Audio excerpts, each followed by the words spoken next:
tell to Kenya Power in dollars. It will be a public rip-off. And I want to ask the Secretary General of ODM. CSOPO and I is your immediate former member of ODM. Kindly advise him that the only way he can redeem the image of Kenya Power and Lighting Company is to make sure the IPPs that has been signed for the last 10 years are laid bare in the public. And the truth shall set us, all of us, Mr. Speaker. I am happy on the issue of Adani. He has come out quickly. He didn't wait for the airports. The way we went for the airports, Mr. Speaker, even we could not access documentation.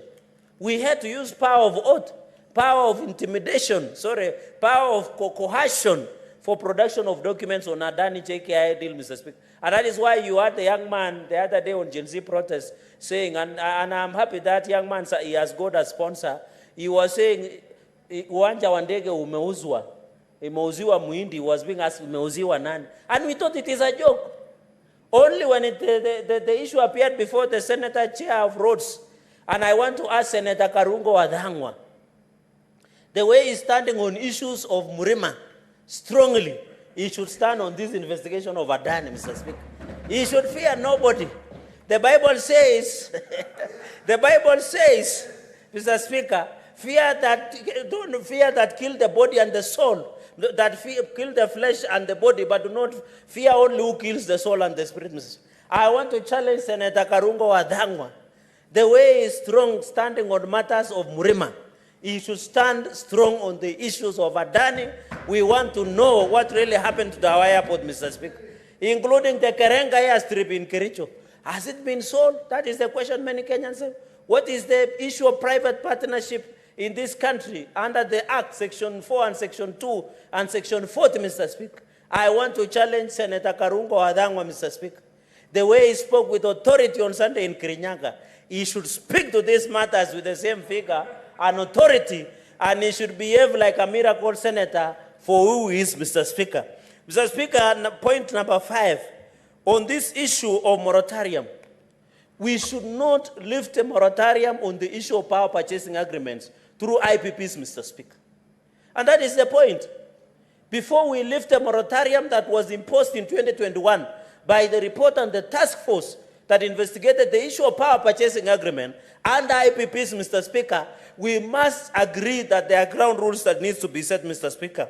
Mr. Speaker, for example, Kenya Power and Lighting Company buys from Kenyan, Mr. Speaker, at 5 shillings and 30 cents per kilowatt. But when they buy from independent power producers, my brother Senator Eddie, they buy it at 195 shillings. Yet Kenyan sells to Kenya Power at 5 shillings 30 cents. But when they get IPPs, these mikoras, these corrupt individuals, Mr. Speaker, who are being protected, they buy it at 195 shillings per kilowatt, Mr. Speaker. That is more than 190 shillings from Kenyan. And this is a public report, Mr. Speaker, that Senator Sifuna, we need to know who these companies are, what is the contract that we are doing, Mr. Speaker, going into the future. So, Mr. Speaker, I agree there should be a register that should be open to the public. Let us know who are these IPPs, what is the engagement of power producing agreement, Mr. Speaker, so that Kenyans can access affordable electricity, Mr. Speaker.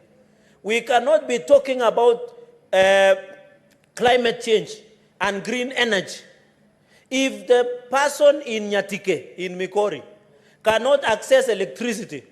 They will buy koroboi and they will pollute the environment.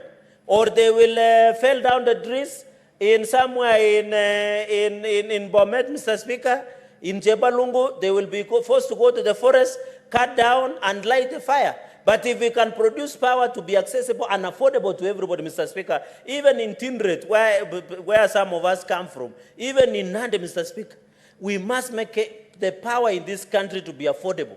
Even as we talk about cottage industries, Mr. Speaker, there are many people, my people are farmers, Mr. Speaker, of milk, dairy. We want to process and do our own farming.